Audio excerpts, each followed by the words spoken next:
Крещенское купание в природных водоемах во многих больших городах и даже Якутске уже давно стало делом привычным. В Нерингре подобное мероприятие в этом году прошло впервые, если, конечно, не считать так называемых корпоративных купаний в термальных источниках Нахота. И есть надежда, что хорошее начинание со временем превратится в добрую традицию. За неделю до праздника Богоявления к директору Нерингринской ГРЭС обратился настоятель храма поселка Серебряный Бор с просьбой помочь организовать на водохранилище для православных прихожан массовое крещенское купание. Уже на следующий день на станции был создан штаб, в который привлекли все необходимые подразделения и службы. Сотрудники ремонтно-строительного цеха, начальник Виталий Коломеец, соорудили дощатый настил и лестницу, прорубили на льду традиционную иордань в виде креста. Работники автотранспортного цеха под руководством Руслана Кананыхина расчистили дорогу, подъездную площадку, стоянку, а также предоставили для прихожан храмов в Нерингре и Серебряного Бора автобус.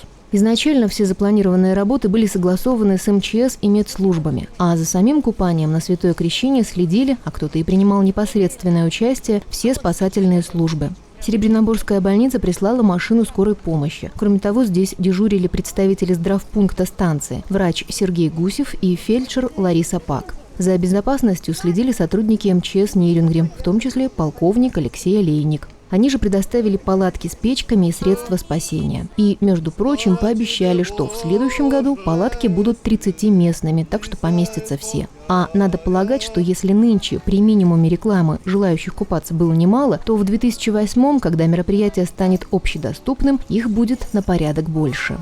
Для поселка Серебряный Бор это особое событие, поскольку это престольный праздник нашего прихода.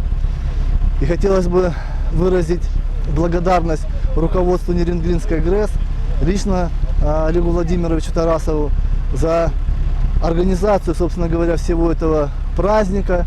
Я думаю, что множество людей не только из поселка Серебряный Бор, но и из города получили возможность приобщиться старым традициям.